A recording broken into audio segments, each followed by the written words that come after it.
Before the story begins, take a moment to settle in.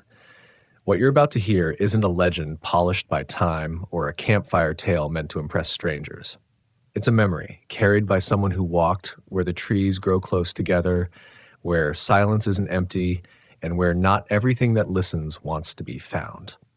On Podcast Station, we share stories like this, not to frighten, but to remember, to honor the voices that still echo through America's wild places. When the story ends, don't rush away. Sit with it. Ask yourself what you would have done if the forest had spoken back. And if something in this story felt familiar, if you've heard strange sounds while camping or felt watched in places that should have been empty, share that experience in the comments. These stories don't end when the voice goes quiet. They continue through the people who listen. If you want more true and true-to-life accounts from rangers, wanderers, and those who've seen what hides beyond the trail markers, follow Podcast Station and return when the woods call again. I first saw the elk without eyes the same night I signed the paperwork declaring a 16-year-old missing, knowing full well I was lying when I checked the box that said probable human error. That detail matters. I didn't understand why at the time, but it does now.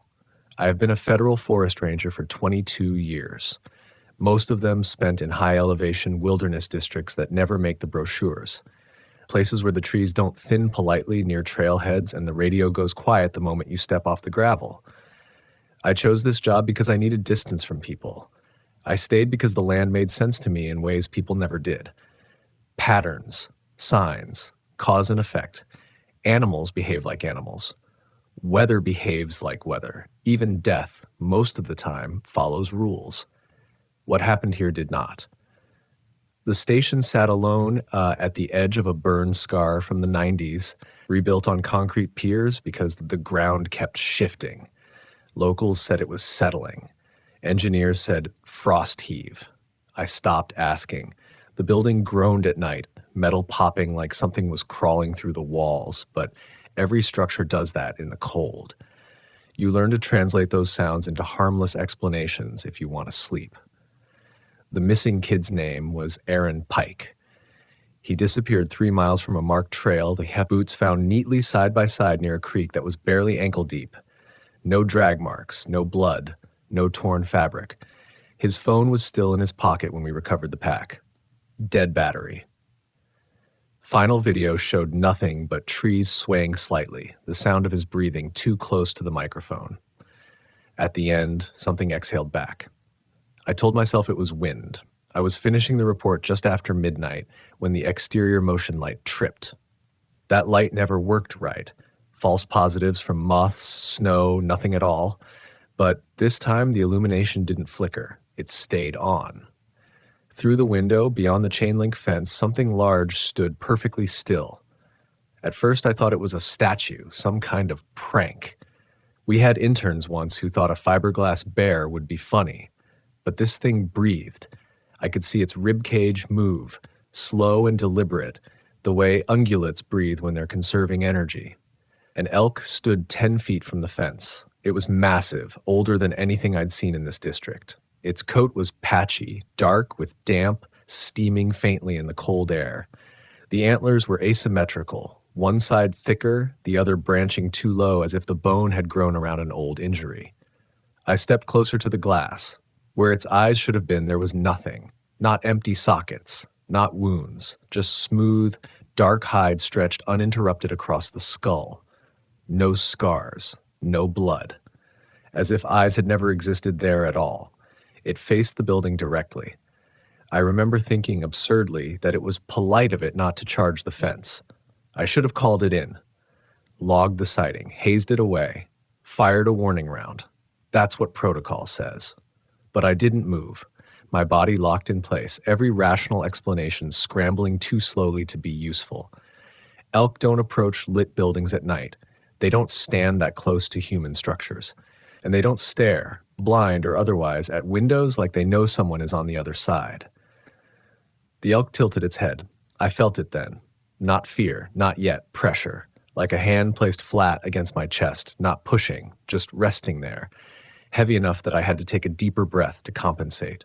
The radio on my desk crackled once. No voice, just static, low and wet sounding. The elk took a single step forward.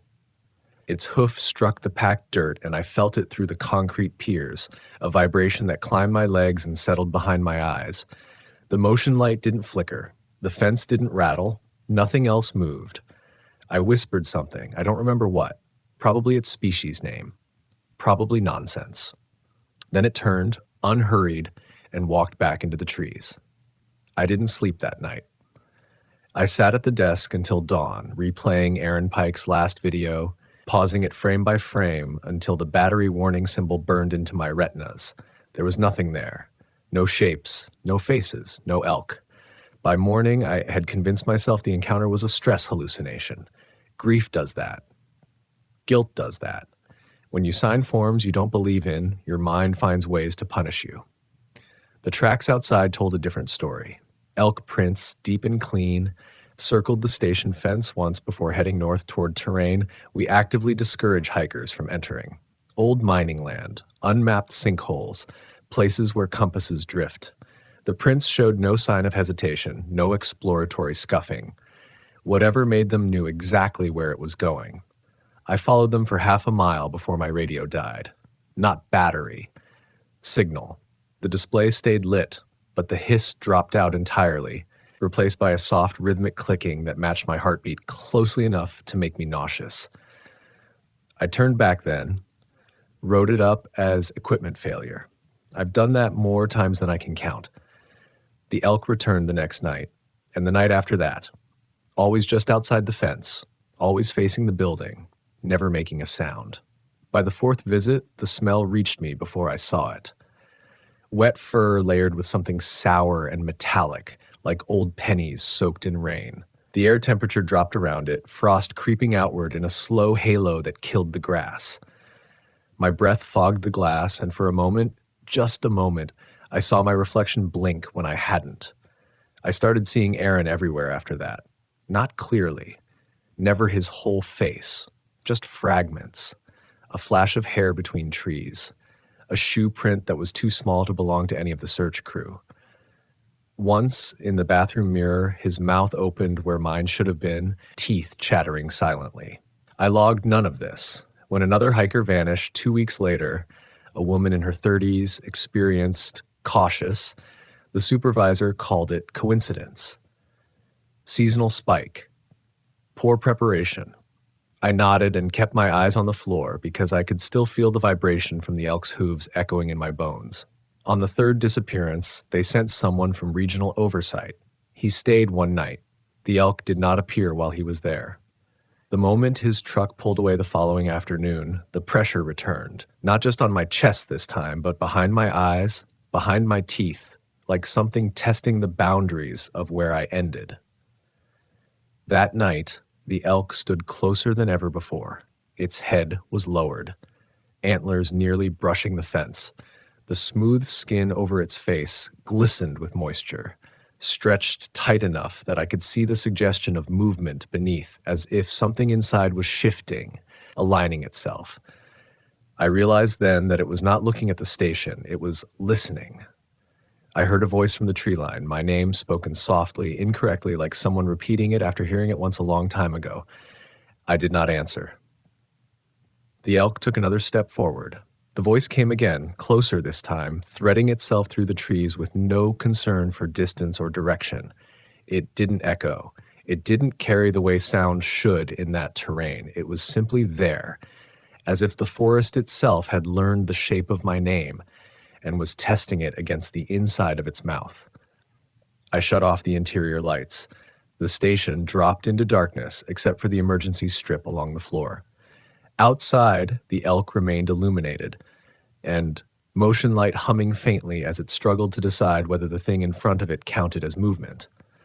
The pressure behind my eyes intensified when the lights went out, a dull swelling ache like altitude sickness without the dizziness. I told myself to think procedurally. Assess. Observe. Document. The elk raised its head, the skin where its eyes should have been rippled. Not dramatically, no grotesque tearing or bulging, but a subtle, almost polite adjustment, like muscles flexing beneath fabric. I heard a sound then, faint but unmistakable, a wet clicking, too deliberate to be bone, too rhythmic to be insects. Behind me, inside the station, the radio crackled. This time, a voice came through. Copy? Ranger Hale, do you copy? I lunged for it so fast my knee slammed into the desk hard enough to leave a bruise I wouldn't notice until days later. My fingers shook as I pressed the transmit button. Hale here, I said. Go ahead. Static. Then breathing, not the shallow hiss of open mic. Real lungs, close, too close. Hale, the voice said again, softer now, familiar. It took me a full second to realize why. It was my own voice. I released the button. The radio went dead. Display still glowing, accusing. Outside, the elk exhaled. The sound came from all around it, not from a mouth, because there was no visible mouth, but from its entire body, a low dispersal of air that stirred the frost at its hooves into spiraling patterns. Shapes formed briefly in the disturbed crystals, curves that looked too intentional. I backed away from the window. That was when something knocked on the door. 3 taps, evenly spaced. Too high up to be a hand. I drew my sidearm. I hadn't fired it in years. Wildlife deterrence rarely escalates to that point, and when it does, it's messy in ways paperwork never fully captures. My hand knew the weight of the gun, but my mind lagged behind, still trying to retrofit the situation into something survivable. Station's closed, I called, hating the way my voice trembled. You need to identify yourself. The knocking came again. 3 taps. The door handle did not move. I approached slowly, keeping the weapon trained on the seam between door and frame. The smell intensified with each step. Wet fur. Metal. Something like damp earth pulled from too deep underground. When I reached the door, the pressure on my chest spiked so sharply I gasped. For a moment, my vision tunneled, edges darkening. I pressed my forehead against the cold metal, grounding myself in the sensation, counting breaths the way the training manuals suggest. On the other side of the door, something shifted its weight. I heard hooves on concrete, not pacing, not scraping, just a quiet repositioning, as if whatever stood there was making itself comfortable. A memory surfaced then, unbidden. A different winter, different district. A search that ended with a body found wedged in a rock fissure, so narrow it should have been impossible for an adult to enter. The autopsy ruled exposure. The coroner didn't comment on the way the man's ribs were compressed inward, as if he'd been hugged too tightly by the mountain itself. I stepped back. The knocking stopped. Silence pooled around the station, thick enough to feel viscous. Even the forest noises, wind, distant creaks, the subtle rustle of nocturnal life had gone quiet, as if everything within earshot was holding its breath. Minutes passed, maybe longer. Time had started to lose definition. Finally, I risked a glance through the side window. The elk was gone. The motion light clicked off. Relief came late and incomplete, like an apology offered after the damage is done. I didn't sleep. Again, by morning, there were hoof prints on the concrete porch. They faced inward. I filed an incident report that afternoon. Not the full truth. I've learned that reports are less about accuracy and more about plausibility. I wrote about an aggressive elk exhibiting unusual behavior, potential illness. Rabies, maybe, though the symptoms didn't align. I requested permission to set up trail cameras around the station perimeter. Approval came faster than I expected. That should have been my warning. The cameras arrived 2 days later. Government issue, weather sealed, motion activated. I placed them myself, 6 units covering all approaches. I made sure none faced directly into the trees without a clearing. False triggers waste memory. As I worked, I felt watched. Not in the dramatic sense. No crawling dread. Just a persistent awareness, like the sensation of being observed through glass that doesn't reflect. That night, every camera triggered at once. The alerts flooded my station terminal, one after another, timestamps identical down to the millisecond. I opened the first feed. Static, not digital noise, something else. The image wavered, colors bleeding at the edges, the forest rendered in shades of bruised purple and sickly green.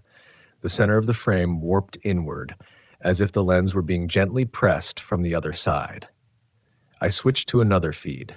The elk stood there, closer than it should have been able to get without tripping the motion sensor earlier.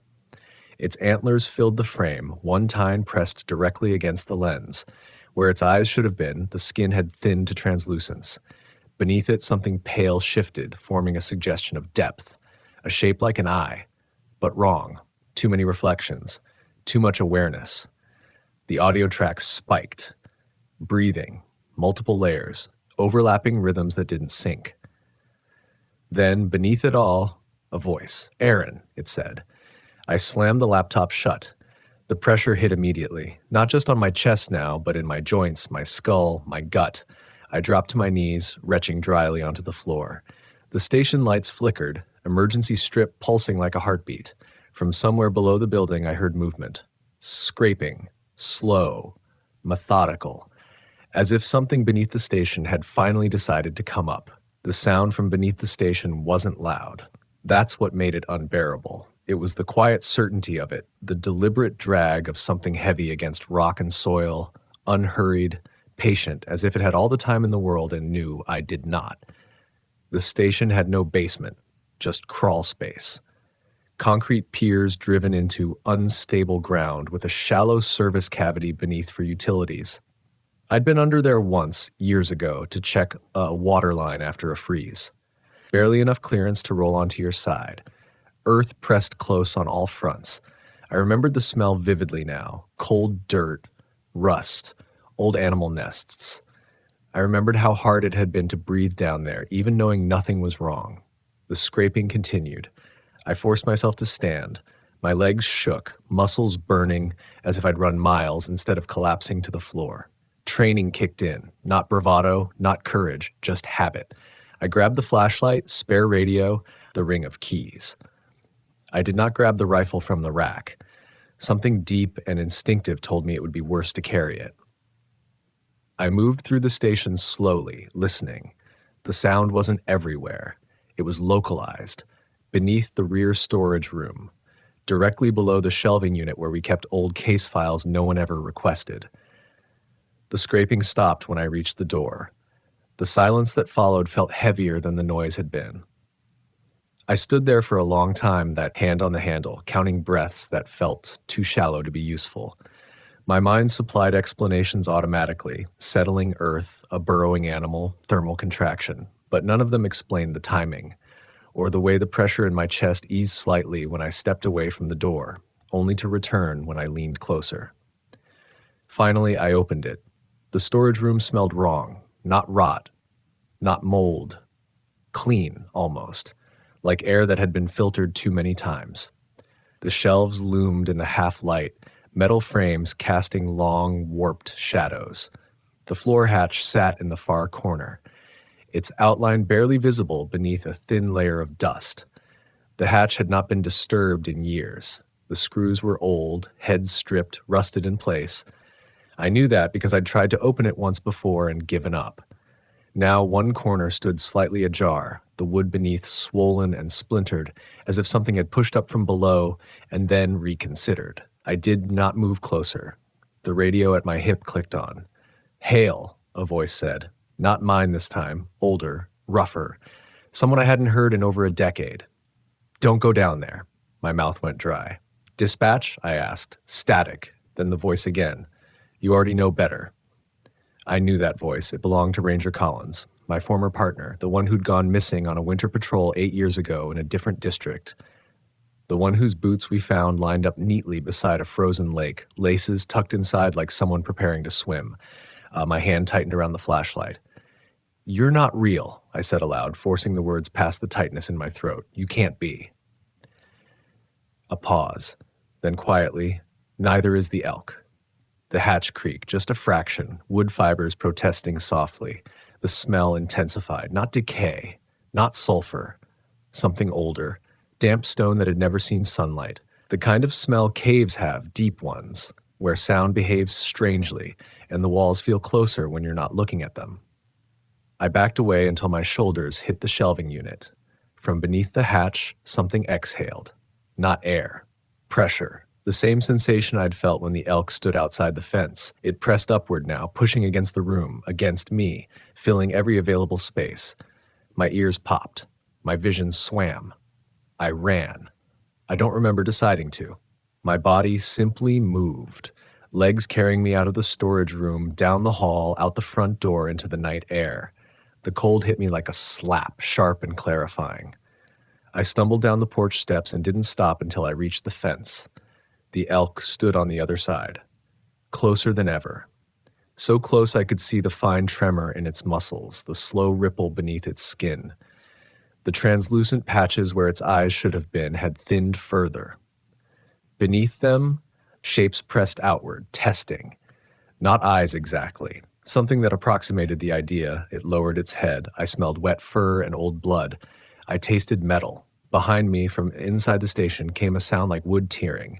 The elk lifted its head, and this time it spoke, not with a mouth. The sound came from everywhere at once, vibrating through the fence, the ground, my bones. "You keep writing us smaller," it said. The words were wrong, not in meaning, but in construction, as if language itself were being worn like borrowed clothing. "You keep calling it accidents." My heart hammered so hard it hurt. "What are you?" I asked. The pressure increased. My knees buckled. I grabbed the fence to keep from falling, the cold metal biting into my palms. The elk stepped closer. Its antlers passed through the chain-link fence without resistance, wires bending inward like soft clay. "We are what answers," it said, "when there are no witnesses." Images flooded my mind then, not memories, records. Faces I recognized and faces I didn't, people I'd signed reports for, people whose disappearances I'd rationalized into neat, survivable explanations. I felt their fear as if it were my own, their confusion, their final realization that the land itself was participating. "You hear us because you stayed," the elk continued. "You stayed long enough to listen." Something brushed my ankle. I looked down.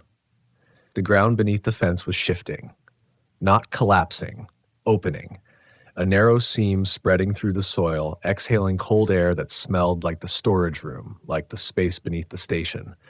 From it came the faintest sound of scraping. Behind me, the station lights went out. Total darkness swallowed the building. The elk leaned forward until its face, smooth, eyeless, wrong, was inches from mine. Beneath the translucent skin, the shapes aligned, focusing. "You can still go below," it said gently. "Or you can keep watch." The scraping grew louder. The voice of Ranger Collins whispered in my ear, though I did not feel breath. This is where I stopped running. I closed my eyes. I opened my eyes to frost crawling up my boots. The seam in the ground had widened, a dark line cutting through the dirt like a wound that refused to close. Cold air poured from it, thick and damp, carrying with it the same filtered ancient smell I'd found beneath the station. The scraping had become rhythmic now, closer, more confident. Whatever moved below was no longer testing. It was ascending. I let go of the fence. The elk did not move. It did not need to. Its presence pressed inward, compressing the night until the stars themselves felt too close. I understood then, without being told, the fence had never been a barrier. Not to it. Not to anything that mattered. I stepped back toward the station. Each step felt like wading against a current. The pressure in my chest intensified, but something else rose beneath it, a cold, exhausted clarity. The kind that comes when panic burns itself out and leaves only function behind. I had survived long enough in this job to recognize that state. It doesn't save you. It just keeps you upright long enough to make the next mistake. The front door hung open. Inside, the emergency strip flickered weakly, casting red light across the floor like a warning no one would heed. The air felt thicker, heavier, vibrating faintly with the same low-frequency hum I'd felt through the concrete piers. The scraping from below had been joined by another sound now, a soft, wet shifting, as if something were adjusting itself to a new orientation. The storage room door was gone. Not open. Gone. Splintered wood littered the floor, fragments pushed outward into the hallway. The shelves inside had tipped, files scattered like shed skin. The hatch yawned wide, the space beneath it impossibly dark, swallowing the flashlight beam whole when I aimed it down. I approached slowly. The smell rose to meet me, layered and deep. Stone, old water, rusted metal, and beneath it all something unmistakably human. Stale breath, old sweat, the lingering trace of fear that no amount of time ever truly erases. I knelt at the edge of the opening. The space below was no longer the shallow crawl space I remembered. The beam caught rough-hewn stone walls descending at a steep angle, a passage carved with purpose. Old timbers braced the sides at irregular intervals, their surfaces scored with marks that looked less like tool work and more like repeated contact. Handprints, some small, some not. I heard movement deeper down, echoing now, the sound distorting as it traveled upward. The passage bent slightly, curving out of sight after only a few yards. Beyond that, darkness thickened, absorbing sound instead of reflecting it. My radio crackled. "Hail," a voice said. Not Collins, not me. A woman this time. Calm, professional. "Regional oversight," she continued. "We've lost your signal. Please respond." Relief surged so hard it nearly dropped me. "I'm here," I said quickly. "You need to send help. There's a structure beneath the station. A tunnel. I think it connects to old mining land." Silence. Then, faintly, "Copy. Can you confirm if this is related to the Pike disappearance?" My throat tightened. I glanced down into the dark. For a moment, just a moment, I thought I saw movement where the beam faltered. A suggestion of verticality, of something standing where no one should be able to stand. "Yes," I said. "Yes, I think so." The radio hissed. "Understood. Maintain position. Do not enter the structure." I laughed. I couldn't help it. The sound came out brittle, wrong.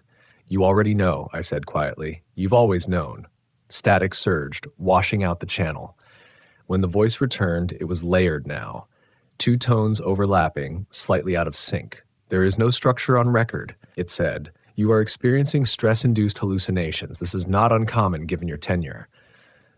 The pressure spiked. Behind me, from outside, the elk exhaled. I felt it through the walls, through the floor, through my spine. "I've seen the cameras," I said. "You saw them too. The feeds. You shut them down." A pause. Too long. "We've been monitoring anomalies in that region for decades," the voice admitted finally. "Your station was constructed to observe, not to interfere." The word observe echoed strangely, repeating itself in my head with each heartbeat.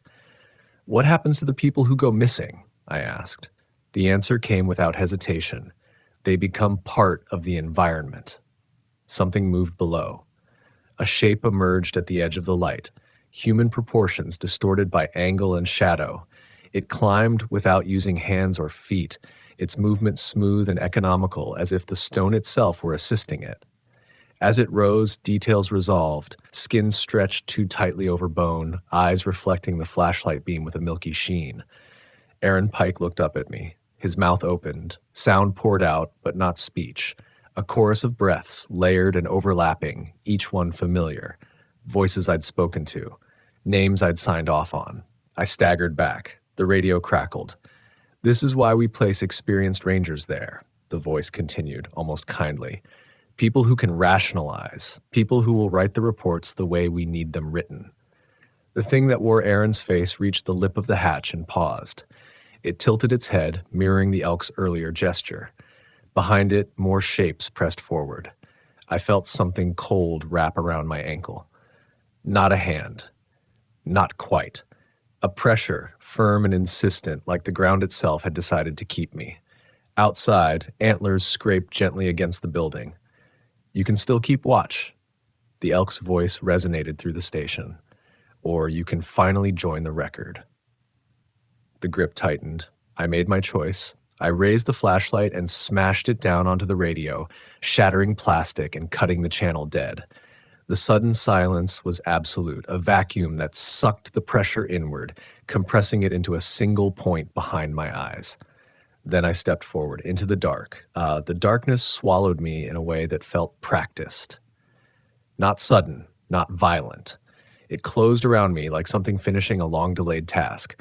The smell intensified immediately, stones soaked with centuries of condensation, iron rot from old supports, and beneath it all the unmistakable human layer. Skin, breath, old fear that had settled into the walls the way smoke settles into fabric. The tunnel angled downward more steeply than it should have.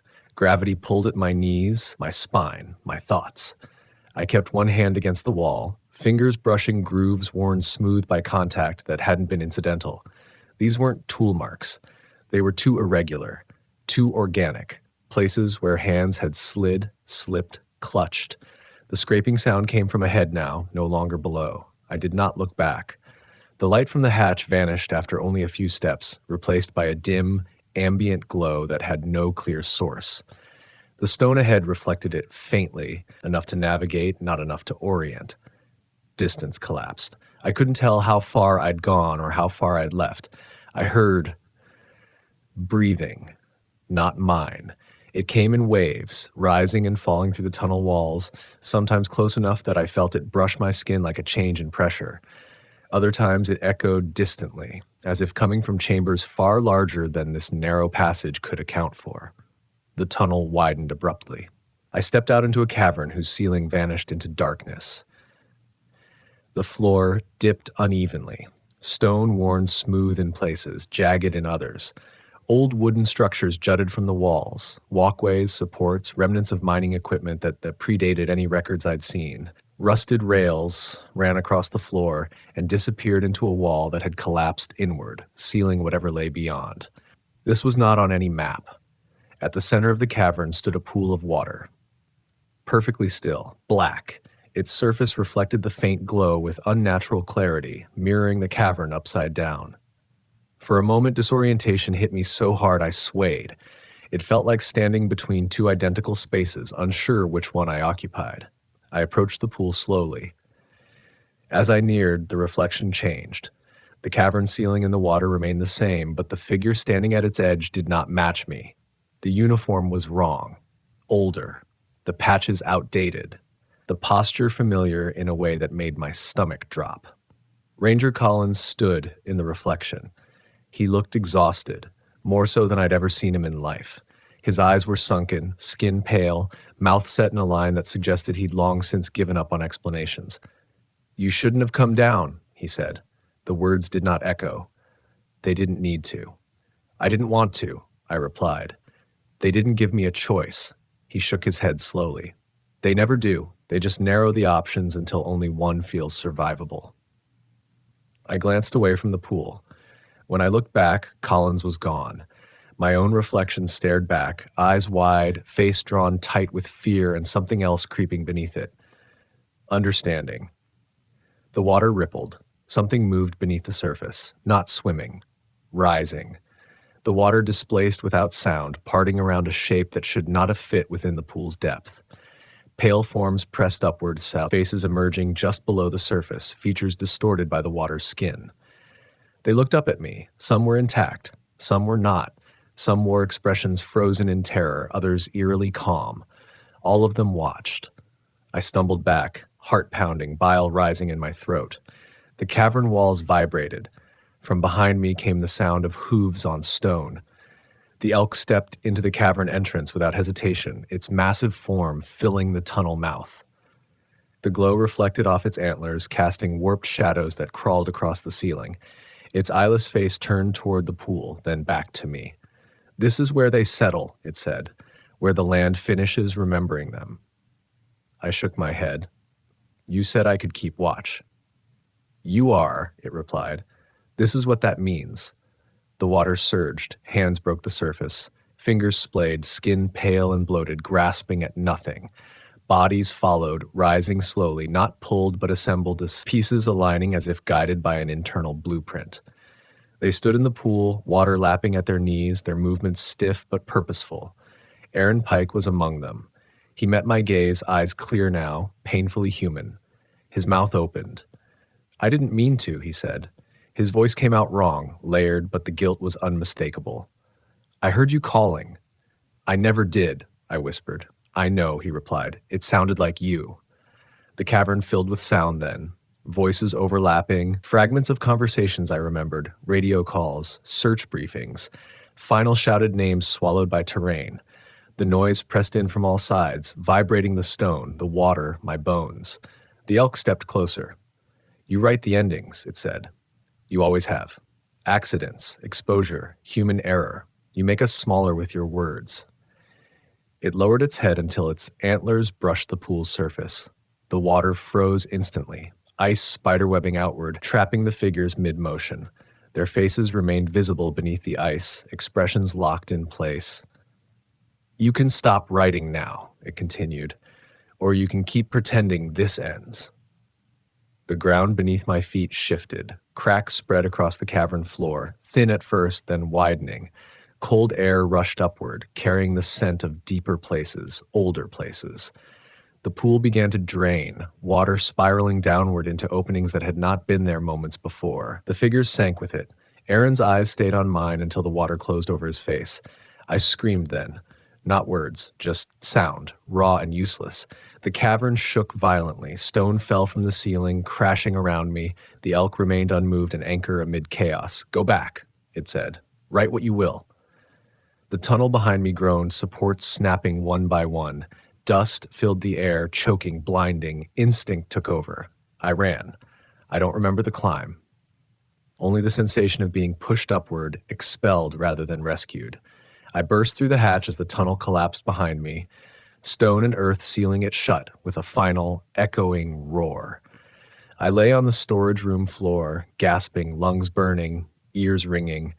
The station was silent, the hatch was intact, screws rusted in place, no splintered wood, no smell. Outside, dawn crept through the trees, pale and indifferent. The elk was gone. They found me there hours later, curled on the floor, hands bleeding, eyes unfocused. I told them about the tunnel, about the pool, about the bodies. They nodded, took notes. The official report lists a stress-induced psychotic episode following prolonged exposure to traumatic events.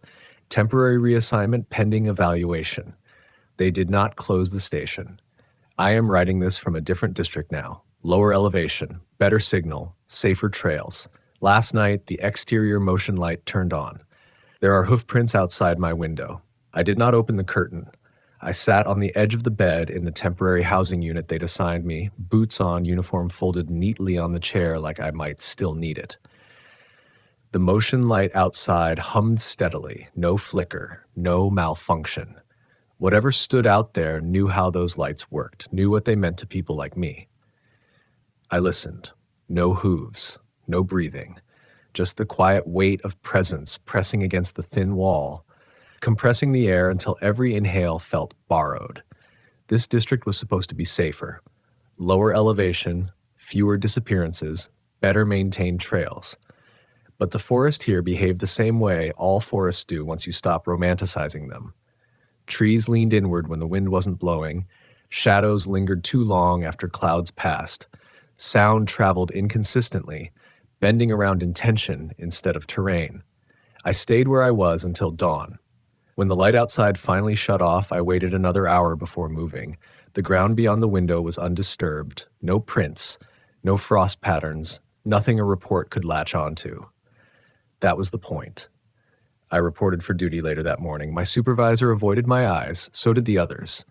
Word travels fast in this line of work, not the truth, but the shape of it, the implication. The sense that someone has seen something they weren't meant to and didn't have the good sense to forget.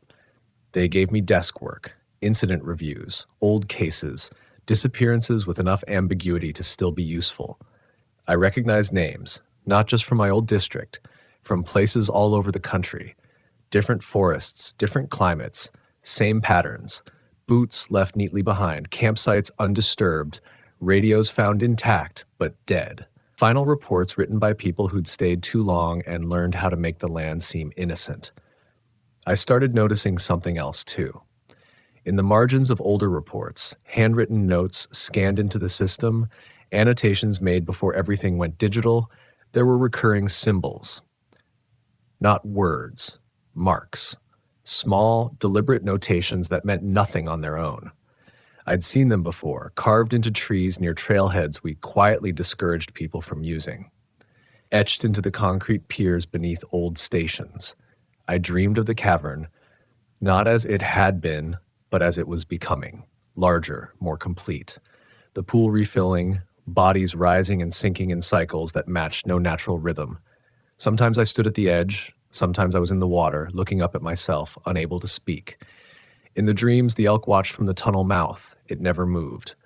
Weeks passed, then months. Disappearances continued, not spikes, not anomalies. Just a steady, manageable rate.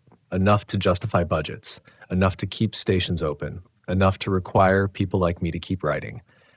I tried to stop. I requested reassignment again, medical leave, retirement. Each request stalled in the system, lost in review, redirected. Forms came back with boxes already checked.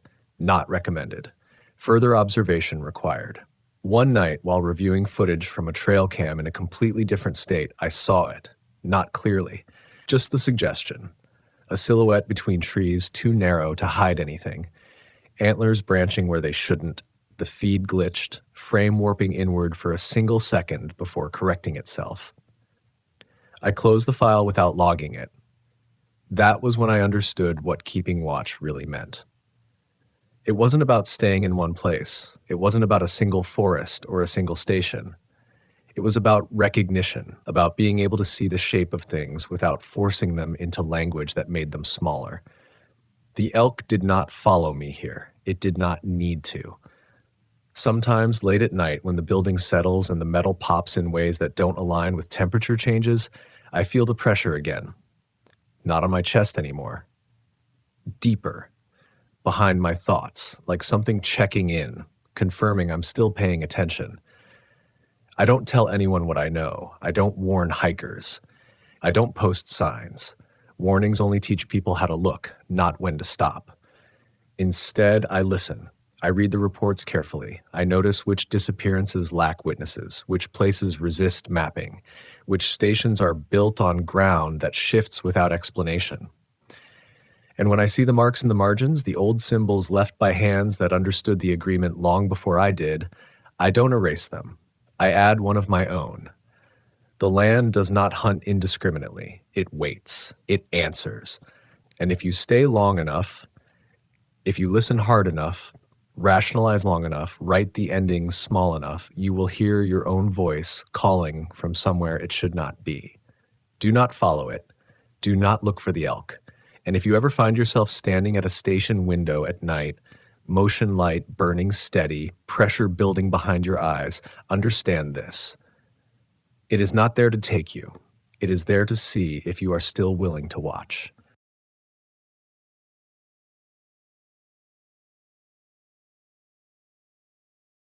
I found the boot behind the generator shed, half buried in ash and pine needles, still warm from the sun, with the laces tied the way I tie mine. I didn't report it. That omission sits heavier than any body I've ever helped recover. Heavier than the nights I wake up choking on the smell of wet fur and copper. Heavier than the voice I hear sometimes when the wind pushes just right through the radio tower and makes it sound like someone breathing through broken teeth. I've been a federal forest ranger for 23 years, law enforcement division. Search and rescue, illegal logging, missing hikers, backcountry fatalities. I chose this job because I believed in boundaries, lines on maps, jurisdiction, procedures. I believed that if you respected the land and learned its rules, it would let you pass through without taking something from you. I was wrong. The station sits alone at the edge of a high-elevation basin most people never see. No cell service, one access road that washes out every spring and freezes solid by October. When I transferred here, it felt like exile with benefits. Quiet shifts, paperwork, occasional lost hunter. The kind of place you go when you want to stop being remembered. That was before the elk came back. The first time, I told myself it was stress. I was closing up after a late patrol, the sky already bruising purple behind the ridge. I heard hooves on gravel. Slow, deliberate. Not the scattered panic of a spooked animal. This was measured. Confident. I stepped onto the porch with my flashlight and caught the shape standing just beyond the floodlights. A bull elk. Massive. Shoulders like boulders under fur gone patchy in places. Skin showing gray and tight as if it had been burned. The antlers were wrong. Not broken, not deformed. Just asymmetrical in a way that made my eyes slide off them, like they didn't want to be counted. It didn't run when I clicked the light on. It didn't flinch when I chambered around, though I had no intention of firing. It just stood there, steam rolling from its nostrils, head tilted slightly as if listening to something behind me. That's when I realized it had no eyes. Not damaged, not scarred. Just smooth, stretched skin where the sockets should have been, faintly translucent in the beam. I could see veins beneath it, pulsing slowly, like something was moving behind them. I told myself I was overtired. I told myself the shadows were playing tricks. I told myself to blink. When I did, it was gone. No sound, no retreat, no crashing brush, just absence, like a thought interrupted mid-sentence. The ground where it had stood was warm when I checked it later. Warm enough that the frost hadn't settled. The gravel vibrated faintly under my palm, like a generator winding down. I didn't log it. The second time it came closer. 3 nights later, just after midnight, I was in the radio room filling out an incident report for a hiker who never made it back from a day loop that shouldn't have taken more than 4 hours. A routine disappearance. Middle-aged. Experienced. Good boots. The radio crackled. Not with a call, but with breathing. Slow. Wet. I assumed interference until the cadence changed, matching mine when I leaned closer. Then I heard hooves on the porch. Not walking. Standing. I didn't want to look. That's the truth. I don't tell anyone. I stood there with my hand on the desk, listening to the building creak as the temperature dropped 10 degrees in under a minute. My breath fogged. The smell hit next. Wet fur and something sour, like old pennies left in a mouth too long. The radio whispered my name. I turned. It was right outside the glass this time, face inches from the window, skin where its eyes should have been pressed flat and bulging slightly, as if something behind them was trying to see out. Its breath left streaks on the glass, and for a moment I thought I saw fingerprints forming in the condensation. Long. Jointed wrong. I don't remember raising my weapon. I remember the click of the safety. I remember the way the elk's head tilted, exactly mirroring my own movement. I remember realizing that the reflection in the glass didn't match my stance. The elk was closer than the reflection suggested. Too close. Then it stepped back. Just one step, hooves scraping wood. The porch groaned under its weight, and then it was gone again, leaving behind a single smear on the glass, dark and greasy, that smelled like burnt hair when I wiped it off. I told my supervisor I'd seen an injured animal. Stress-induced hallucination. Sleep deprivation.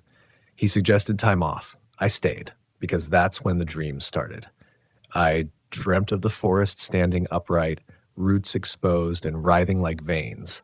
I dreamt of radios buried in the soil, still transmitting, voices trapped inside the earth, calling for help long after their lungs had collapsed. I dreamt of walking patrol trails that looped back on themselves no matter how carefully I marked them, always ending at the station, always with the porch lights flickering. And in every dream, the elk was there, just out of sight, hooves clicking patiently, waiting for me to notice. The disappearances escalated that winter. Hunters. A grad student doing acoustic research. A local who knew the land better than anyone. We found camps abandoned mid-task, coffee still warm, boots neatly placed by tents as if their owners had stepped out barefoot into the snow. In one clearing, we found tracks that didn't make sense. Elk prints, yes, but human footprints inside them.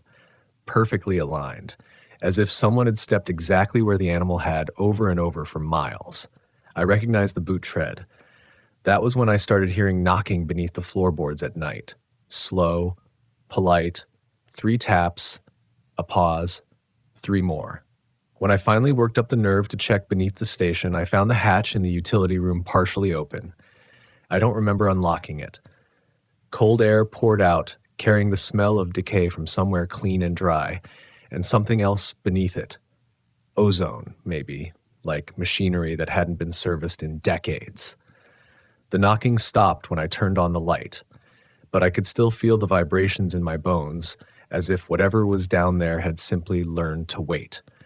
And somewhere in the trees beyond the floodlights, hooves shifted on frozen ground, impossibly close, circling the station with the patience of something that knew I would come down eventually. I told myself the hatch had always been there. That was the only way I could keep breathing. The station was built in the late 50s. Cold War money, post-war paranoia. Every structure from that era had something extra buried beneath it. Utility access, emergency shelter, storage. I repeated those facts like a mantra while I knelt on the concrete floor, staring at the open rectangle in the utility room. The ladder descending into darkness looked newer than it should have been. The rungs were worn smooth, not with rust, but with use. I didn't go down that night. Instead, I closed the hatch, slid the bolt, and stacked 2 filing cabinets on top of it. I sat awake until dawn with my back against the wall, rifle across my lap, listening to the building settle and the wind claw at the siding. At 4:12 a.m., the knocking started again. It didn't come from beneath the floor. It came from the radio tower. 3 metallic taps, hollow, like something striking steel with bone. When the sun finally broke over the ridge, I stepped outside and found elk tracks circling the tower's base. Perfect concentric rings. No sign of where they'd come from or gone. The snow inside the rings was undisturbed, as if the animal had never stepped there at all. There was hair caught on one of the guy wires. Coarse, dark, smelled faintly of smoke. I sent samples to wildlife. They came back inconclusive. Unknown ungulate, the report said, as if that meant anything. By the end of January, I stopped calling in sick days and started logging overtime I couldn't remember working. My handwriting in the reports shifted, letters crowding together, margins ignored, sentences trailing off mid-thought.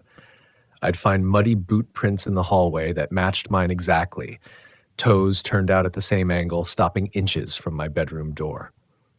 I began to suspect the station itself was lying to me. Rooms felt longer at night. Corners didn't hold still. The mirrors in the bathroom fogged even when the heat was off, and sometimes, just before I wiped them clear, I'd see antlered shapes looming behind my own reflection. Too tall, too close, their outlines trembling like heat mirages. I avoided sleep. That's when the calls started. Not on the main frequency. On the emergency channel we stopped monitoring years ago after a lightning strike fried the repeater. Static at first. Then voices. Familiar ones. A rookie I'd trained 10 years back who vanished during a flash flood. A volunteer SAR tech who slipped into a ravine and never came out. They spoke calmly, methodically, as if reading coordinates from a map only they could see. They told me they were cold. They told me they could hear hooves. They told me not to look at its face. One voice, thin, shaking, asked me if I remembered the boot. That night, the elk came inside. I was in the kitchen, hands wrapped around a mug I hadn't filled, staring at the wall where the paint had begun to blister in strange, branching patterns. The temperature dropped again, fast enough to make my ears ring. The lights flickered, then steadied. I heard hooves on linoleum. Slow, careful, testing each step. I turned, expecting to see it framed in the doorway. Instead, it was already behind me. I felt it before I saw it. The pressure on my chest, like invisible hands pushing me back into the counter. The smell was overwhelming now. Wet fur, blood gone sour. Something electrical, like overheated wires. The elk stood in the center of the room, head bowed to clear the ceiling, antlers scraping softly against the light fixture. Where its eyes should have been, the skin pulsed, bulging outward in time with the vibrations under the floor. I couldn't move. It lowered its head and breathed against my neck. The breath was warm. Too warm. Summer air in the dead of winter. And then, impossibly, I heard my own voice come from inside it. Not words, not exactly. More like memory, my cadence, my inflections, repeating phrases I'd used in briefings and debriefs for years. Stay calm. Follow procedure. We'll find them. Its mouth never opened. I don't know how long we stood like that. Time didn't behave correctly in its presence. The clocks on the wall ticked backward for a few seconds, then resumed as if nothing had happened. When it finally moved, it didn't retreat.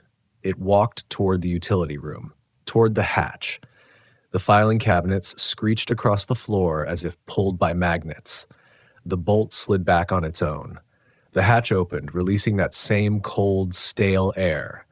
The elk paused at the opening and turned its head toward me, skin over its eye sockets stretching thin enough that I thought it might tear.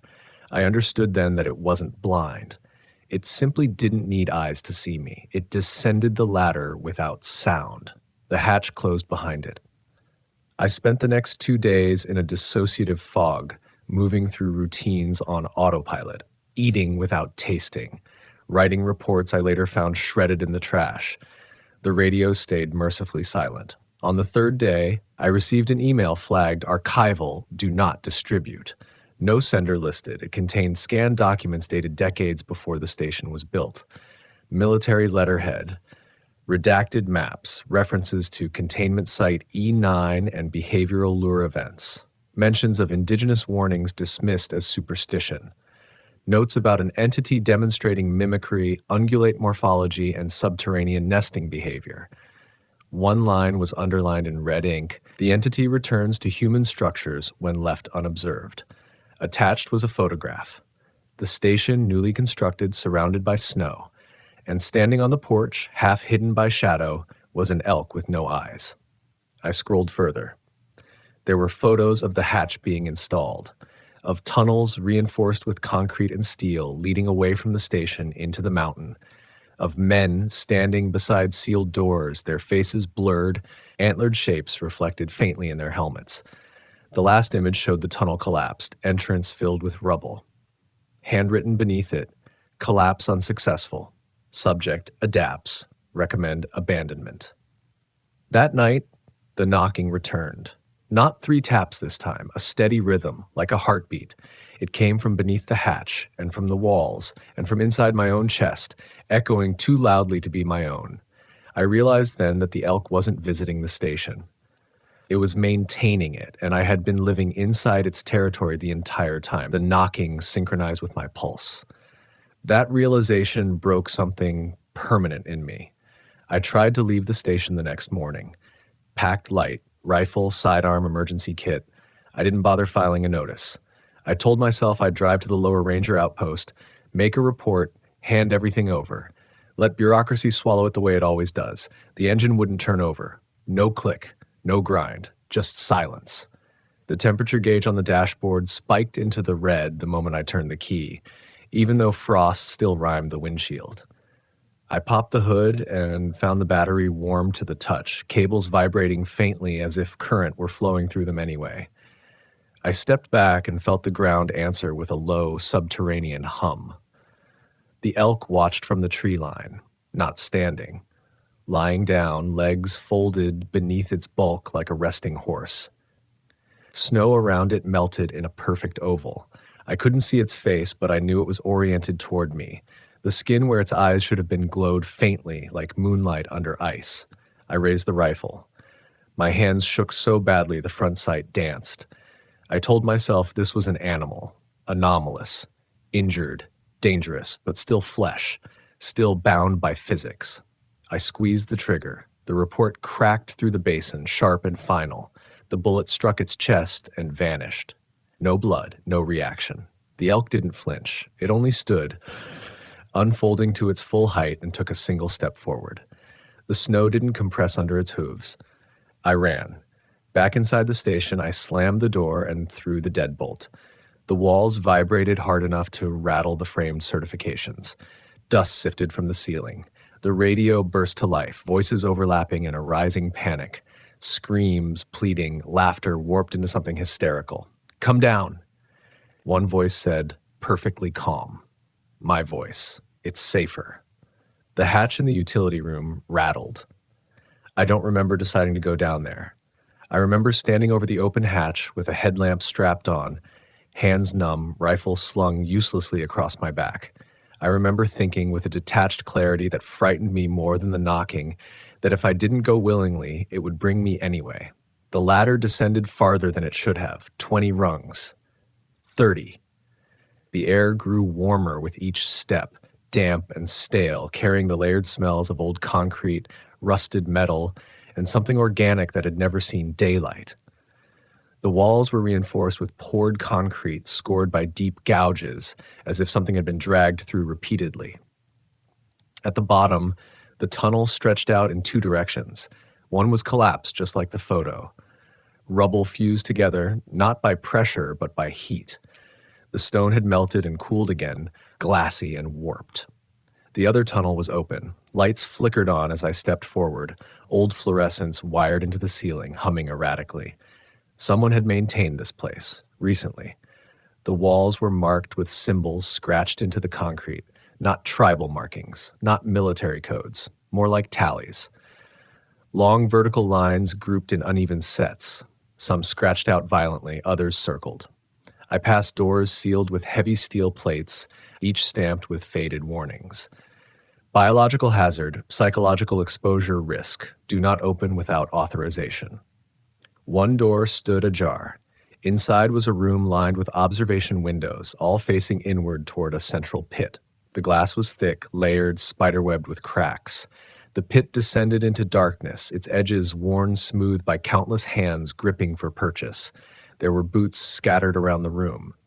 Dozens of them. Different sizes, different brands, some rotted, some nearly new. I recognized at least 3 pairs. I recognized the boot from behind the generator shed, its laces still tied. The radio on my shoulder crackled. Not static. Breathing. I approached the pit slowly, each step sending vibrations through the soles of my boots. The air grew warmer, humid, carrying the copper tang of blood and the unmistakable scent of wet fur. I shined my headlamp down. The light didn't reach the bottom, but something reflected it back. Antlers. Not attached to heads. Embedded in the walls, fused with bone and metal, and something fibrous that twitched when the light passed over it. Human shapes were visible too. Bodies pressed into the rock as if it had been soft when they entered it, their outlines stretched and distorted. They weren't dead. Their chests moved. Slowly, in unison. A sound rose from the pit. Not a scream, not a moan, but a low chorus of exhalations timed together, creating that same hum I'd felt beneath the station. A resonance that vibrated through my teeth and into my skull. "Observe," the radio whispered. I staggered back, bile burning my throat. The observation windows behind me reflected the pit and something else. The elk stood in the doorway. Down here it seemed larger, less constrained by shape. Its outline wavered, antlers branching and rebranching, casting shadows that didn't align with the lights. The skin over its eye sockets had split, not into eyes, but into openings that led deeper inside it, like tunnels lined with muscle and bone. I understood then what it did. It didn't kill, it incorporated. The disappearances weren't losses, they were additions. The land remembering, storing voices and shapes and routines, using them to better mimic us, to better call us in. The elk stepped aside, revealing a final passage behind it, narrow, descending, walls pulsing faintly as if alive. The radio fell silent. The humming stopped. Everything waited. I stood at the threshold, knowing with a certainty that hollowed me out that if I went further, there would be no version of me left that could leave this place unchanged, and knowing just as clearly that the station above was no longer safe. The passage behind the elk sloped downward at an angle that made my knees ache immediately, like the mountain itself was pressing its weight into my joints. The walls were not concrete here. They were stone, old, layered, striated with mineral seams that caught the light and bled it sideways. My headlamp beam bent strangely, shadows lagging behind my movements by a fraction of a second, as if the darkness needed time to decide where to settle. I didn't step past the elk. I didn't have to. The ground trembled just enough to throw me forward, and the doorway behind me sealed with a sound like wet earth being compacted. The elk moved then, not toward me, but away, deeper into the passage, hooves striking stone with a hollow, echoing cadence that felt instructional, a path being demonstrated. "Stay calm," my voice said behind my eyes. I followed. The air grew hotter the deeper I went. Not the dry heat of summer, but a trapped, breathing warmth that clung to my skin. Sweat broke out along my spine. Frost still coated my beard from above ground, and the contrast made my teeth chatter uncontrollably. I began to hear things again. Not voices, exactly. Patterns. The sound of footsteps that matched mine but came a half beat late. the click of a radio mic keying open and closed, though mine hung silent against my chest. Somewhere far below, something heavy shifted its weight, stone grinding on stone. The tunnel opened into a cavern so large my light couldn't define its edges. The floor sloped gently toward a central depression filled with dark water. The surface rippled without any visible disturbance, reflecting not the ceiling but the forest canopy, branches swaying as if in a breeze that did not exist here. The smell was overpowering now. Blood and snow, wet fur, sulfur, and something older, like soil that had never been turned. Around the cavern's perimeter were alcoves carved into the rock. In each stood something that had once been human. They were arranged carefully, reverently. Some wore uniforms, Park Service green, search and rescue orange, military fatigues so old the fabric had gone translucent. Others were dressed for a day hike, a research trip, a hunt. Their bodies were intact, but wrong. Limbs elongated, spines curved to accommodate antler growth that erupted from shoulders, hips, even skulls. Faces were slack, eyes milky or sealed shut entirely, mouths moving faintly as if chewing on remembered words. They breathed together. The elk stood at the edge of the water, its reflection finally visible, and it was not singular. The shape in the water was layered, overlapping forms phasing in and out of alignment. Multiple heads, multiple antler sets, human torsos fused into the mass, arms trailing into the depths like roots. The reflection moved independently of the thing above it, lagging, anticipating. I felt a pressure in my skull, like hands cupping my temples from the inside. Images flooded in. Search grids laid out across impossible terrain, radios going dead one by one. The moment of realization in each lost person's mind when the forest stopped behaving like a place and started behaving like a system. I felt their fear, yes, but also their relief when the elk appeared, when the calling stopped, when the decision was taken from them. This wasn't a predator. It was a solution, a containment mechanism grown directly out of the land, fed by our incursions, our need to name and map and control. The military hadn't created it. They had found it, tried to wall it off, tried to starve it of witnesses. It adapted. It learned our shapes, our voices, our procedures. It learned me. The elk turned its head, not toward me, but toward the water. The surface bulged upward, and something rose from it slowly, like a thought forming. A face. My face. It wasn't a reflection. It was dimensional, three-dimensional, emerging from the dark fluid with skin too pale, eyes open and aware. Its mouth moved, syncing perfectly with my breathing. "You stayed," it said in my voice, but steadier. Calmer. "You always stay." I staggered back, boots skidding on damp stone.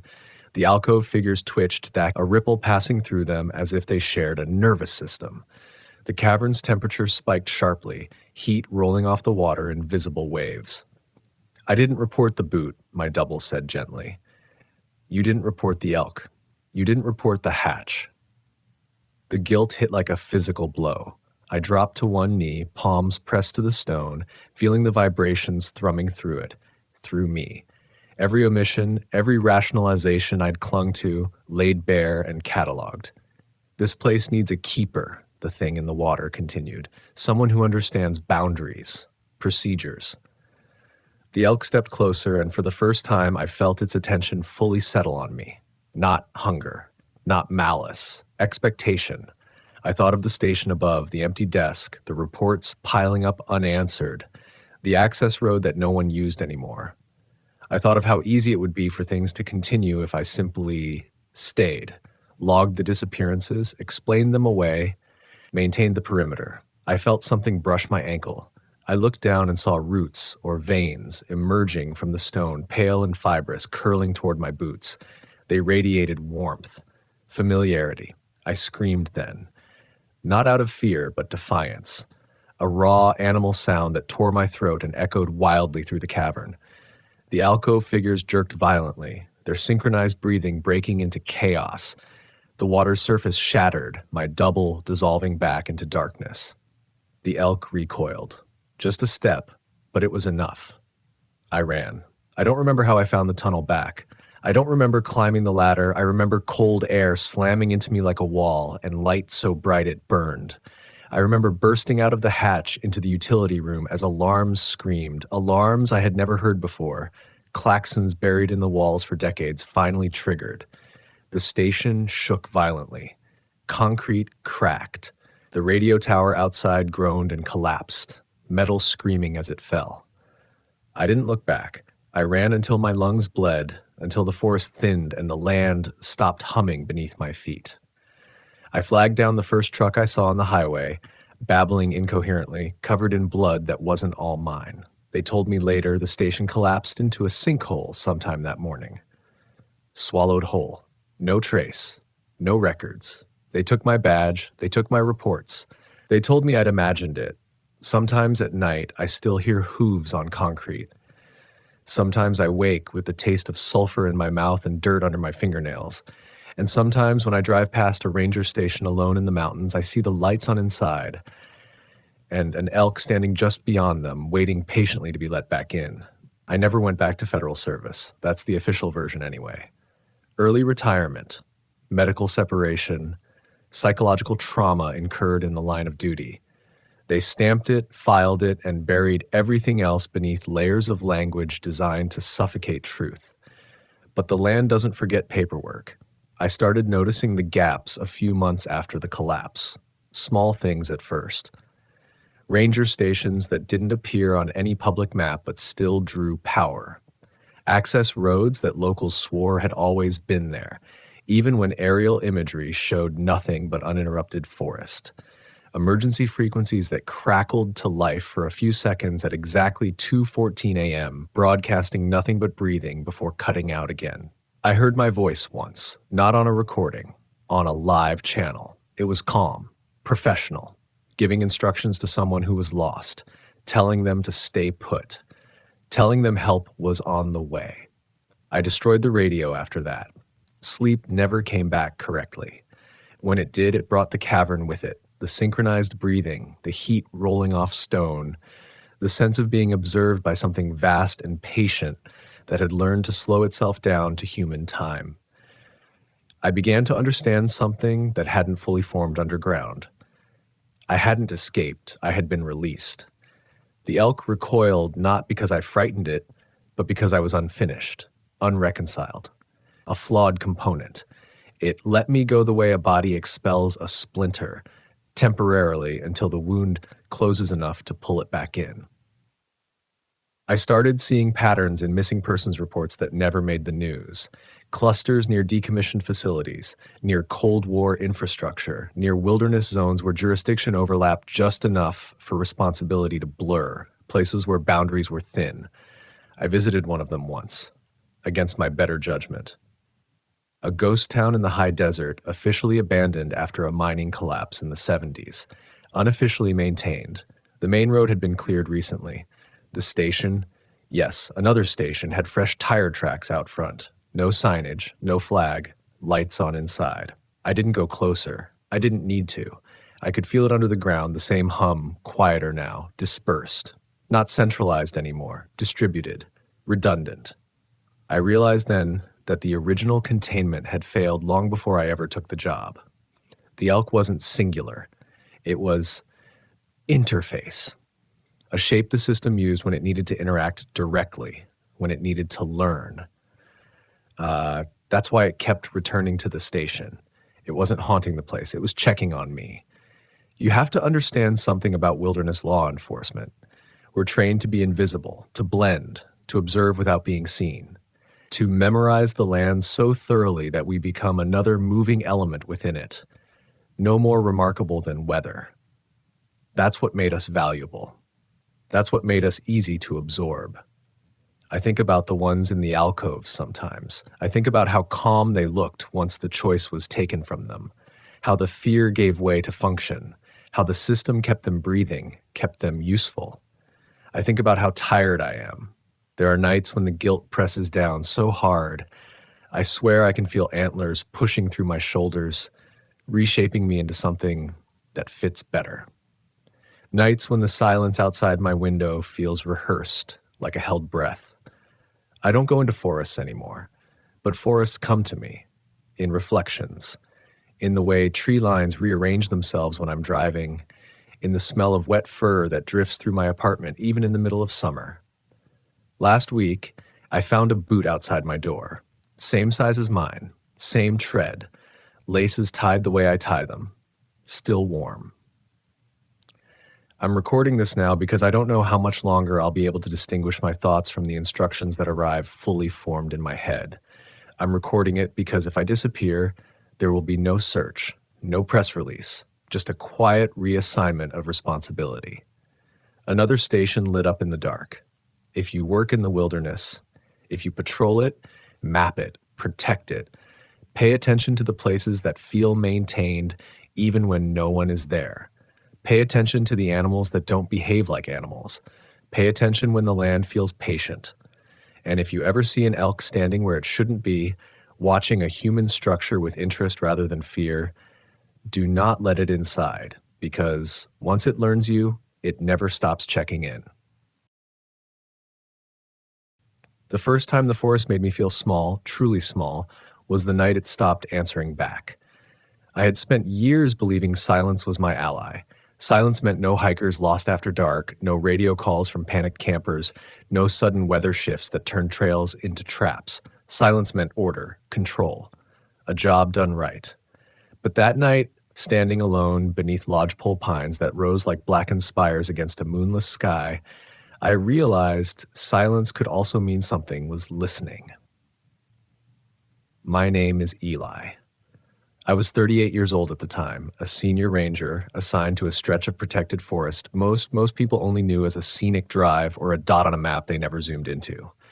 Locals called it by older names, names passed down from grandparents who warned their kids not to wander too far past the tree line, names that never made it into official park literature. I'd grown up near here, hunted deer in these hills as a teenager, learned the terrain long before I learned procedure. That familiarity bred confidence, and confidence can be dangerous when it dulls respect. The forest was my workplace, yes, but it was also a living thing. You learn that if you last long enough. The trees weren't passive. The ground remembered weight. The air carried moods the way people carried grudges. Most days I knew how to read it. That night, the forest felt closed, tight, like a jaw clenching. I was responding to a routine call. A set of trail cameras had gone dark along a ridge line locals avoided. Officially, it was nothing. Weather interference, animal damage, battery failure. Unofficially, those cameras had been placed there because hikers heard something heavy moving uphill at night, something that didn't move like an elk or a bear. I didn't believe in monsters. I believed in misidentification, in fear amplified by darkness and distance. I told myself that as I parked the truck and stepped into the timber with my headlamp cutting a thin white scar through the dark, sound was the first thing that felt wrong. Forests are never quiet. Even at night, there's always something. Wind worrying the needles, insects ticking like cooling metal, distant water shifting stone. That night, the soundscape felt edited, reduced. Each step I took seemed louder than it should have been. My boots crunching frozen duff that echoed back a fraction of a second too late like a delayed response. I stopped walking just to listen, and the forest didn't fill the gap. It waited.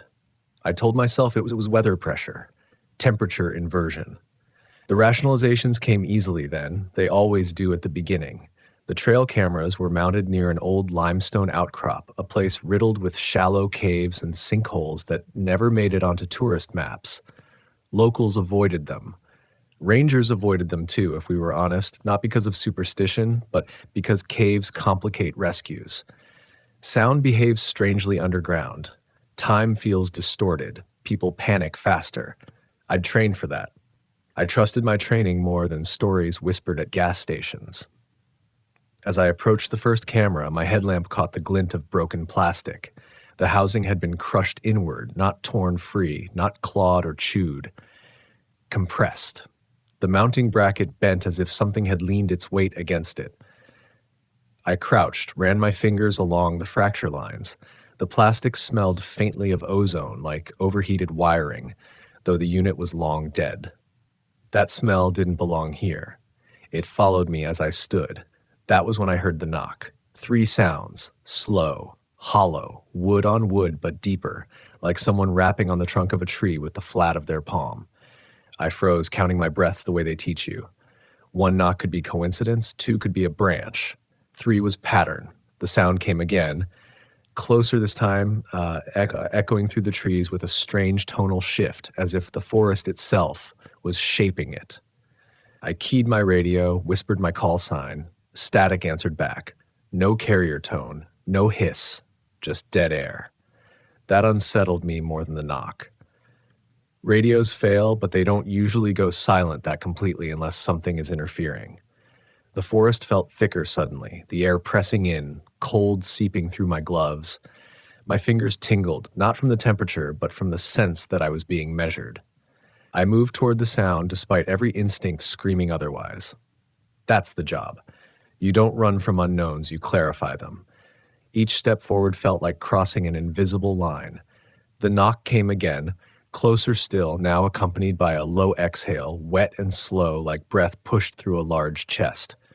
It smelled wrong, musk and iron and something sweetly rotten, a scent that triggered memory before logic, the way blood does.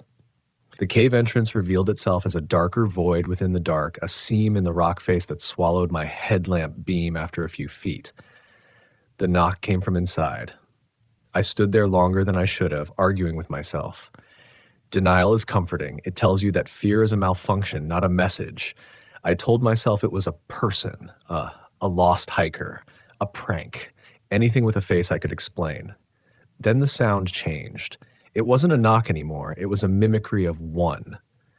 Too slow, too deliberate. Each impact reverberated through the stone, and beneath it, I heard something like a voice testing its range.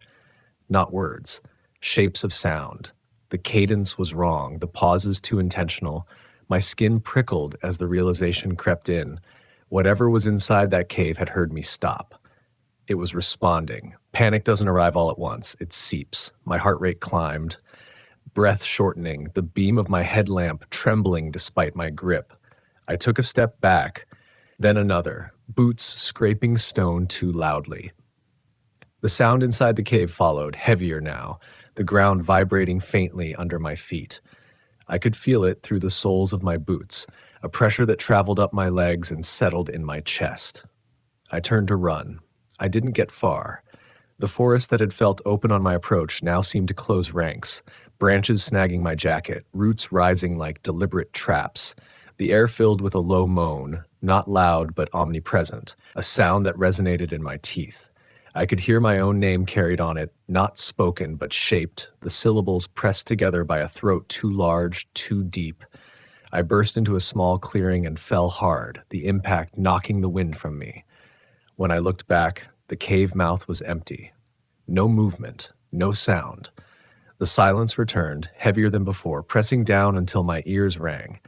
I lay there shaking, the ground cold against my cheek, and understood for the first time that the forest didn't care about my confidence or my training. It had let me in, measured me, and decided something. I didn't know what yet. I only knew that when I finally staggered back to my truck hours later, the smell followed me all the way home, clinging to my clothes, my skin, my thoughts. And the caves, the ones we pretended were just geological features, had opened a door in my mind that never fully closed. I didn't report everything that night. I filed the incident the way you're taught to when you don't want paperwork to metastasize into something you can't control. Equipment damage, possible large animal interference, radio malfunction likely due to terrain, no injuries, case closed. That's the language bureaucracy understands. What it doesn't understand is the way fear settles into you like silt after a flood, changing the shape of things long after the water recedes. I stopped going near the caves unless I absolutely had to. I rerouted patrols, adjusted camera placements, told myself it was risk management. The truth was simpler and harder to admit. I was afraid of what I'd heard echoing my own name back at me from the dark. Afraid that it hadn't been trying to scare me away, but to learn me. Weeks passed. The forest slipped back into its familiar rhythms. Snow fell, softened edges, buried tracks, The smell faded from my clothes, though sometimes I thought I caught it on the wind just for a second, like a memory you can't quite place. I began to believe, needed to believe, that whatever I'd encountered had been a convergence of stress, isolation, and the mind's ability to fill silence with monsters. That's when the reports started coming in. It began with locals. A trapper found his line disturbed, steel bent clean through, traps stacked neatly beside the trail like offerings. A family camping off-grid swore they heard someone circling their site at night, footsteps heavy but measured, stopping just beyond the firelight. They said it smelled like wet fur and copper. They left before dawn, abandoning half their gear. I listened, nodded, wrote it down. Bears can do strange things. So can people. Then a fellow ranger went missing. He was younger than me, newer to the district, still carrying that belief that procedure can insulate you from the unknown. He'd volunteered to check a remote weather station near the same ridgeline as the caves. His truck was found parked crooked at the trailhead, door open, engine cold, no signs of a struggle, no radio distress call, just absence, the kind that feels deliberate.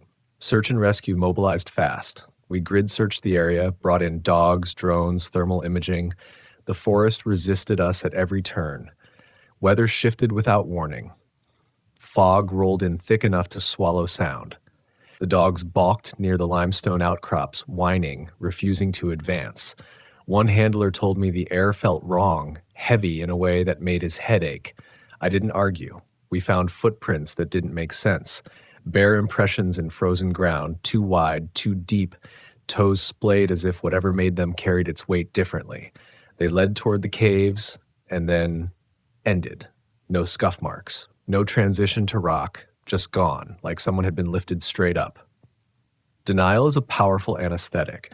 I told myself the ground was uneven, the impressions distorted by thaw and refreeze. I told myself anything to avoid looking too long at what those prints implied. At night, though, alone in my cabin, I dreamed of knocking. Slow, deliberate impacts echoing through stone. I woke with my heart racing. The scent of ozone and rot thick in my nose. The second encounter came not with sound, but with temperature. It was early spring, snowmelt turning trails into veins of cold water. I was checking a backcountry shelter, a simple three-sided structure used by hikers caught in bad weather. As I approached, the air grew noticeably colder, breath fogging despite the mild day. Inside the shelter, frost rimed the wooden beams, a delicate lace that shouldn't have formed. The ground beneath my boots was icy, slick as glass. I stepped inside and felt it immediately, that sense of being watched, of something just beyond perception leaning in. The cold wasn't uniform. It pulsed, waxing and waning like breath. With it came a pressure behind my eyes, a low-frequency hum that made my teeth ache. I stood very still, every nerve lit. Then I heard it. Not a knock this time, but a scraping sound, slow and methodical, like claws or nails being drawn along bark. It circled the shelter, staying just out of sight. Each pass brought a rush of colder air carrying that same wrong smell. My mind raced, cataloging threats, searching for something procedural to anchor to. There was nothing in the manual for this. I called out, my voice steadier than I felt. "Ranger here. Identify yourself." The words sounded thin, inadequate. The scraping stopped. Silence rushed in, oppressive. I waited, muscles coiled, senses straining. A shape moved past the open side of the shelter. I caught only fragments, a towering silhouette, shoulders hunched beneath the trees, that fur matted and dark, limbs too long. It moved with an unsettling economy, each step placed carefully, as if aware of the space it occupied. When it turned its head, I glimpsed eyes reflecting light in a dull amber glow, not the sharp shine of a predator, but something older, watchful. Fear stripped away rationalization in that moment. This wasn't a bear. Bears don't move like that, don't circle with intent, don't radiate cold. Panic surged. I backed out of the shelter, never turning my back, heart hammering so hard it drowned out everything else. The forest seemed to lean in, branches creaking, snowmelt dripping like a ticking clock. The shape remained just beyond the trees, tracking me with a patience that felt infinite. I ran. Escape is rarely graceful. I stumbled, slid, scraped skin raw. My breath burned, lungs screaming. Behind me, I heard movement, heavy impacts muffled by earth and snow, keeping pace without effort. The hum intensified, vibrating through my bones. I burst onto the trail, adrenaline lending speed, and didn't stop until the truck was in sight. When I slammed the door shut and locked it, the cold vanished. The hum faded. The forest returned to its baseline noises, as if nothing had happened. I sat there shaking, hands white-knuckled on the wheel, and understood that whatever stalked these woods wasn't bound by the same rules I was. It could choose when to be felt, when to retreat, when to press. I reported more that time. Not everything, but enough to justify restricted access near the ridge. Officially, it was due to unstable terrain and unexplained hazards. Unofficially, the whispers grew. Locals spoke of an old guardian spirit, something that kept the deep places undisturbed. They used a word I'd heard before, spoken softly, with respect and fear tangled together. A thing that walked between worlds, between stone and pine. As weeks turned into months, the encounters escalated. Sounds that followed patrols, footsteps matching mine, just out of sync. Objects moved, arranged with unsettling deliberation. Once, I found my own boot prints leading away from my cabin at dawn, circling back to the door. I hadn't left. Had I? Doubt gnawed at me. Was I losing my grip, projecting fear onto the forest? Or was the forest pushing back, eroding the thin veneer of reason I clung to? The caves loomed in my thoughts, a symbol of everything buried and unacknowledged. I felt drawn to them, repelled in equal measure. The disappearance was never solved. Officially, the forest claimed another ranger to misadventure. Unofficially, we knew better. I knew better. Each night, as the wind moved through the pines, I listened for knocks, for scraping, for my name shaped by a voice that wasn't human. I was no longer the confident protector. I was a witness, a participant in something vast and patient. The forest had shown me a fraction of its truth, and in doing so had fractured my certainty beyond repair. And still, I went back out there. Because walking away felt like a surrender I wasn't ready to make. Because some part of me believed that understanding, however terrifying, was the only way to survive what was coming.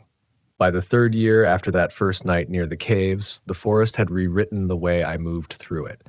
I no longer walked with the easy confidence of someone who believed he belonged. Every step became a negotiation. Every sound was weighed, sorted, questioned. I learned the difference between natural silence and the kind that arrives deliberately, like a held breath. I learned how cold could bloom without warning, how scent could precede presence, how the ground itself sometimes felt reluctant beneath my boots. What unsettled me most was not the fear. It was the way fear sharpened my perception. I began to notice patterns I would have dismissed before. Areas where compasses drifted, places where birds refused to nest, trails that subtly shifted year to year, not enough to be obvious, but enough that my internal map felt unreliable. The forest wasn't static, it was adjusting. The next escalation came through sound again, but this time it wore a human mask. A call came in late one afternoon from a seasonal volunteer assigned to campsite maintenance. Her voice shook over the radio, clipped and breathless. She said someone was knocking on the restroom door at Pine Hollow Campground. Not banging, knocking. Slow, rhythmic. She said it had been happening for nearly 10 minutes, stopping whenever she called out, starting again when she fell silent. Pine Hollow sat uncomfortably close to the limestone ridge. I felt a chill even before I acknowledged why. I told her to stay in the open, move toward other people, keep the radio live. I headed there immediately. By the time I arrived, dusk had thickened the air, shadows stretching long between the trees. The campground was mostly empty. Midweek shoulder season. I parked and listened. At first, there was nothing but the wind moving through pine needles. Then, faint but unmistakable, came the knock. It echoed through the trees, each impact landing with unnatural precision. Wood on wood. Pause. Wood on wood. The sound didn't carry urgency. It carried patience. I followed it toward the restroom building, my footsteps feeling intrusive, loud.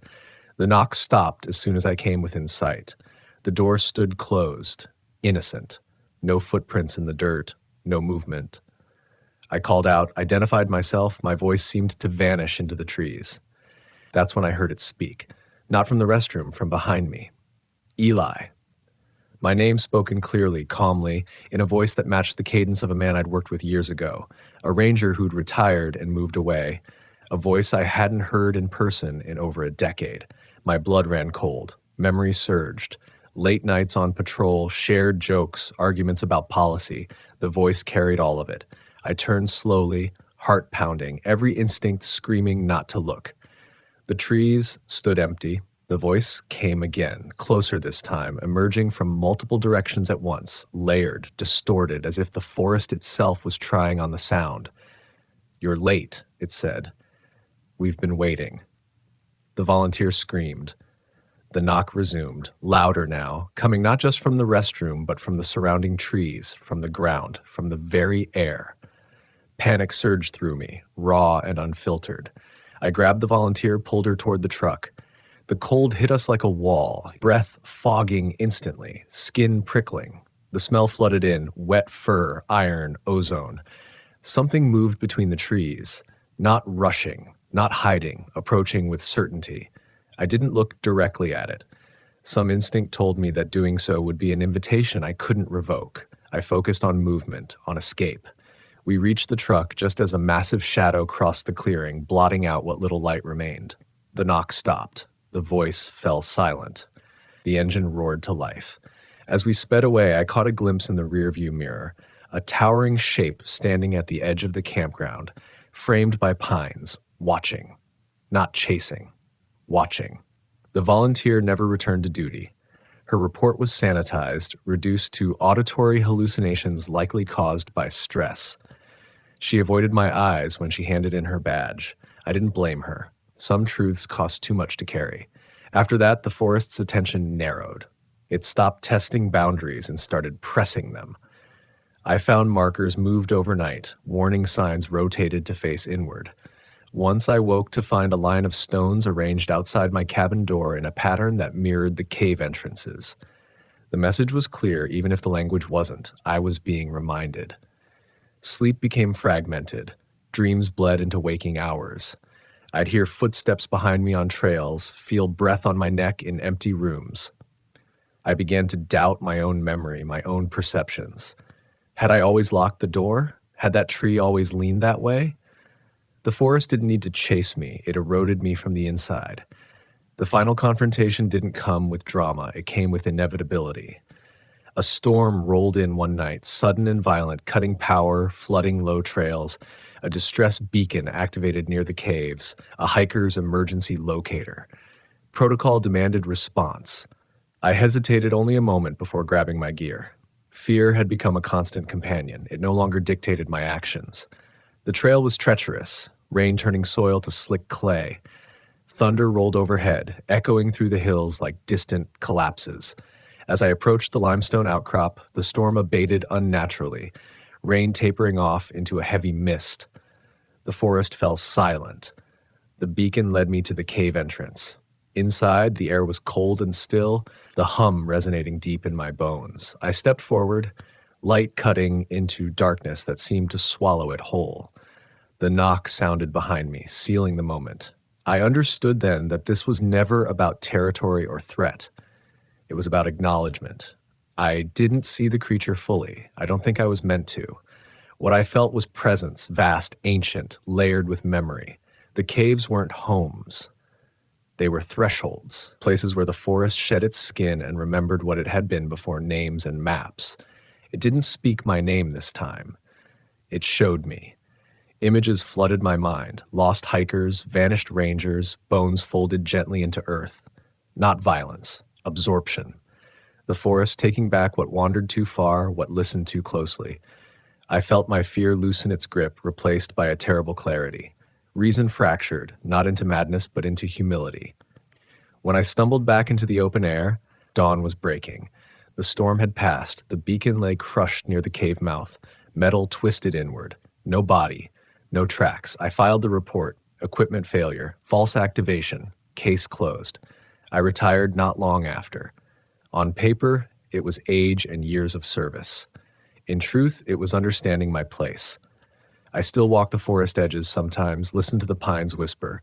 Locals still tell stories in low voices, warn their children not to knock where they aren't invited.